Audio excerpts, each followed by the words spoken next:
الحمدللہ رب العالمین والصلاة والسلام علی سید المرسلین وعلی آلہ واصحابہ اجمعین۔ میں مولوی صدیق اکبر یوٹیوب چینل اسرا ٹی وی سے باقی ماندہ تقریر سواران باغیہ۔ جب ہم داخل جیل خانہ ہوئے تو کیمپ میرٹھ میں تہلکہ عظیم برپا ہو گیا اور گھر گھر کھچڑی پکنے لگی اور باہم صلاح مشورے ہونے لگے، خصوصاً فرقہ مستورات میں کہ ہمیشہ سے ناقص العقل اور کوتاہ اندیش ہوتی آئی ہیں، ان کو ہرگز اپنے انجام پر نظر نہیں ہوتی۔ ان میں اکثر عورتیں تھیں جن کے ورثاء محبوس ہوئے تھے۔ انہوں نے زبان طعن اور تشنیع سے پنکھا جھل جھل کر نائرہ فتنہ و فساد کو بھڑکانا شروع کیا اور ان کی چرب زبانی آتش فساد پر روغن کا کام کر گئی۔ اس موقع پر دیوانہ راہوئے بس است کا مضمون صادق آیا۔ ان عورتوں نے مردوں کے طعنے دینے شروع کیے کہ تم لوگ مرد ہو اور سپاہ گری کا دعویٰ کرتے ہو مگر نہایت بزدل اور بے غیرت اور بے شرم ہو۔ تم سے تو ہم عورتیں اچھی ہیں، تم کو شرم نہیں آتی کہ تمہارے سامنے تمہارے افسروں کی ہتھ کڑیاں پڑ گئی اور تم کھڑے کھڑے دیکھا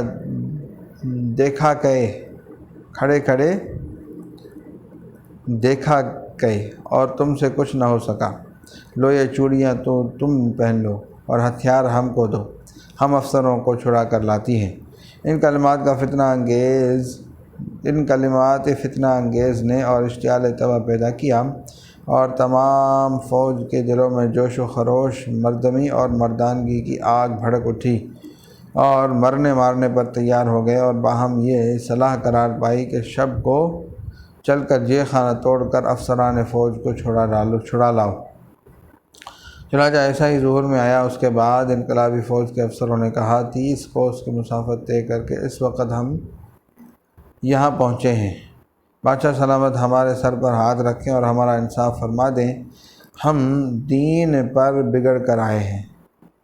جواب باثواب از جانب بادشاہ عالی جاں: سنو بھائی، مجھے بادشاہ کون کہتا ہے؟ میں تو فقیر ہوں، ایک تکیہ بنائے ہوئے اپنی اولاد کو لیے بیٹھا ہوں۔ بادشاہت تو بادشاہوں کے ہمراہ گئی۔ میرے باپ دادا بادشاہ تھے جن کے قبضے میں ہندوستان تھا۔ سلطنت تو 100 برس پہلے میرے گھر سے جا چکی تھی۔ میرے آباء و اجداد کے نوکر چاکر اپنے خداوندان نعمت کی اطاعت سے جداگانہ رئیس بن بیٹھے۔ میرے باپ دادا کے قبضے سے ملک نکل گیا، قوت لایموت کو محتاج ہو گئے۔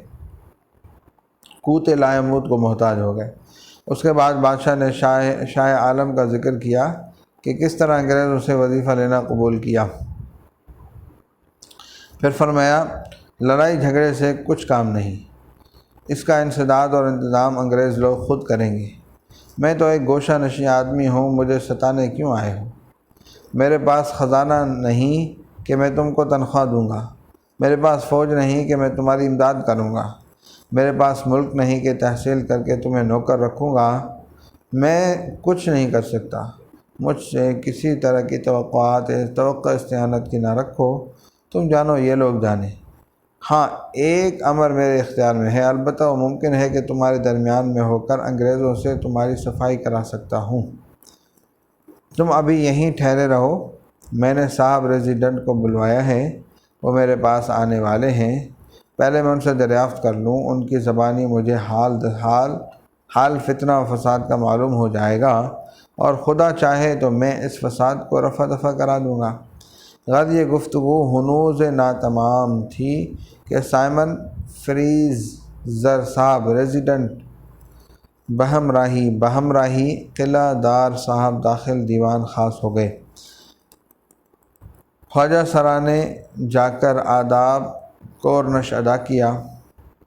اندر سے حکم آیا کہ دونوں صاحب محل میں حاضر ہوں۔ اس وقت صاحب ریزیڈنٹ بہادر قلعہ دار صاحب اور احسن اللہ خان اور محبوب علی خان ہر 4 اشخاص محل شاہی میں داخل ہوئے۔ حضور پر نور: کیوں بھائی، یہ کیا فتنہ و فساد برپا ہو گیا؟ یہ مذہب کا جھگڑا کیسا اٹھ کھڑا ہوا؟ یہ مقدمہ دین آئین کا ہے۔ تعصب مذہب بہت بری شے ہے، اس میں اکثر سلطنتیں مارد زوال میں آ گئی ہیں، لاکھوں آدمیوں کا کشت و خون ہو گیا ہے۔ اس فتنے کا جلد انسداد ہونا واجب ہے۔ مبادا فتنہ فساد ہندوستان میں عالمگیر ہو جائے اور لاکھوں آدمیوں کا کشت و خون ظہور میں آئے اور انتظام مالی و ملکی میں فرق واقع ہو، جہاں تک ممکن ہو نرمی اور آشتی سے کام لینا چاہیے۔ یہ لوگ جاہل ہیں، فرقہ سپاہ جاہل ہوتا ہے، ان سے تھپک کر کام نکالنا چاہیے اور ان کو ہدایت کرو کہ یہ لوگ اس فتنے فساد سے باز آ جائیں۔ تعجب ہے کہ تم کو اس معاملے کی اب تک خبر نہیں۔ صاحب ریزیڈنٹ بہادر حضور غلام کے پاس شب کے 11 بجے سوار نے چٹھی لا کر دی۔ مجھ کو چونکہ اس وقت نیند کا غلبہ تھا، میں سمجھا کوئی معمولی چٹھی ہے، اس وقت کچھ خیال نہ کیا، پاکٹ میں ڈال کر سو رہا۔ صبح کو جب حضوری سوار میرے پاس پہنچے، اس وقت میں نے چٹھی پڑھی تو حال معلوم ہوا۔ حضور کچھ اندیشہ نہ فرمائیں، خاطر جمع رکھیں، بلوائی لوگ کیا کر سکتا ہے، حضور کے اقبال سے سب رفع دفع ہو جائیں گے۔ غلام ابھی جا کر ان کو فرمائش کرتا ہے، خدا چاہے تو فساد بڑھنے نہ پائے گا۔ اس کے بعد ظہیر صاحب نے صاحب ریزیڈنٹ کی تقریر نقل کی ہے۔ تقریر میں خوب سبز باغ دکھائے اور اطمینان دلانے کی کوشش کی۔ فوج کے نمائندوں کا جواب یہ تھا: آپ نے جن احسانات کا ذکر کیا ہے درست ہے، مگر ہماری قربانیوں کی بھی کوئی انتہا نہیں ہے۔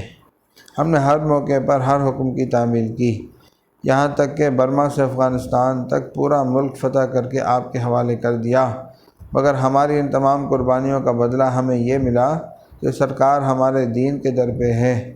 چربی لگے کارتوس دانتوں سے کٹوانے کا اصرار ہے، تو ہم لوگ اپنے دین آبائی کو چھوڑ کر کس طرح بے دین ہو جائیں؟ ہم کو مر جانا قبول ہے، مگر دین سے بے دین نہ ہوں گے۔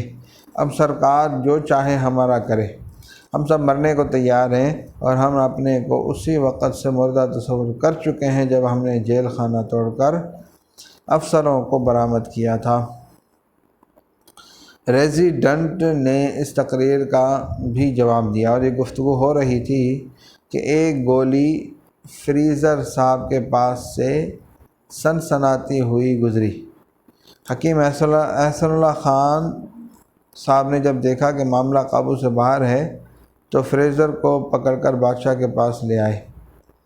فریزر یہاں سے روانہ ہوا کہ فوج کو آمادہ کر کے باغیوں کا مقابلہ کرے۔ بادشاہ نے جاتے ہوئے کہا کہ شاہی باڈی گارڈ کے کچھ سپاہیوں کو ساتھ لے لیجئے، تو فریزر نے بے پرواہی سے مسکرا کر جواب دیا کہ دربار کی شوبھا کے آدمی ہیں، ڈیوڑی کی حفاظت کو رہنے دیجئے، حضور کا اقبال کافی ہے، حضور خاطر جمع رکھیں۔ مگر فریزر کا یہ استغنا کام نہ آیا، وہ باہر نکلا تو قتل کر دیا گیا، اور پھر ڈگلس قلعے سے متعلق پولیس کا افسر بھی قتل کر دیا گیا۔ ہچنسن کلکٹر بھی یہاں پہنچ گیا تھا، وہ بھی ختم کر دیا گیا۔ کپتان ڈگلس کے یہاں ایک پادری مہمان تھا، اس کی لڑکی بھی ساتھ تھی، اس افراتفری میں یہ بھی قتل کر دیے گئے۔ صلی اللہ تعالیٰ علی حبیب سیدنا محمد وعلی آلہ و اصحابہ اجمعین برحمتک یا ارحم الراحمین۔